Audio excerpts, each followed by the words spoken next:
The Galaxy Z Fold series might not have the best phone cameras Samsung has to offer, but that is not what it is going for.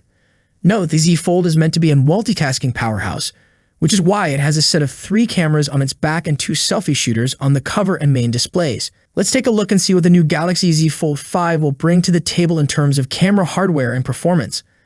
A while back, there were some wild rumors saying that the next Z Fold from Samsung would come with a bigger 108-megapixel main sensor for its primary camera. Unfortunately, judging by what leakers have been saying lately, that rumor will likely turn out false. Instead, we expect to see the same 50 megapixels, but with a new sensor that produces better image quality and supports new camera features. The telephoto and ultra-wide cameras are not said to receive any changes, although some of the rumors about new sensors are quite vague regarding how many and which cameras might get one, so we might see more than one shooter get a sensor upgrade.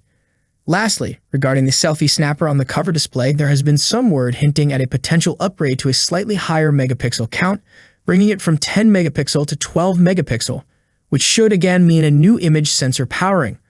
The Galaxy Z Fold 5 will most likely have a total of 4 cameras, a wide, ultra-wide, and telephoto on its back, and 2 selfie cameras inside the cover and main displays.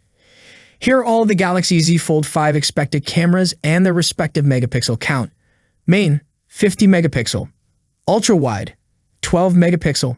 Telephoto, 12 megapixel. Cover display selfie, 10 megapixel. Inner display selfie, 4 megapixel. Samsung is expected to announce the Galaxy Z Fold 5 alongside its more affordable sibling, the Galaxy Z Flip 5, during some time in August. Also, fun fact, this might be the first such announcement the company will make in its own home country, Seoul. What do you think about Galaxy Z Fold 5 camera? I'd love to know your thoughts in the comment section. That concludes today's video. I hope you found the information useful. If you enjoyed the video, please consider subscribing to the channel. I would love to hear your thoughts on this topic, so please leave your comments in the section below. As always, thank you for watching, and I will see you in the next video. Peace out.